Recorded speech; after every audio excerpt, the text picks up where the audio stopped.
হযরত শাহজালাল বিমানবন্দরের কার্গো সেকশনে ভয়াবহ আগুন লেগেছে। ঘটনাস্থলে যাচ্ছে ফায়ার সার্ভিসের 5টি ইউনিট। শনিবার বেলা 2টার কিছু পর আগুন লাগে। ফায়ার সার্ভিস জানিয়েছে, আগুন নিয়ন্ত্রণে 5টি ইউনিট রওনা করেছে। প্রয়োজনে আরও ইউনিট পাঠানো হবে। প্রত্যক্ষদর্শীরা জানান, 2টার কিছু পরে এ আগুন লাগে।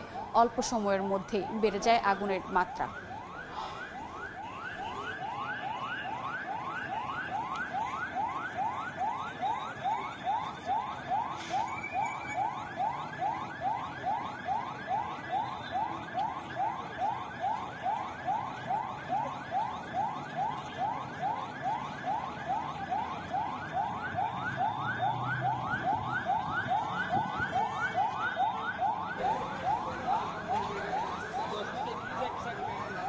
দর্শক, আমরা দেখতে পাচ্ছি শাহজালাল আন্তর্জাতিক বিমানবন্দরের কার্গো সেকশনে ভয়াবহ আগুন লেগেছে।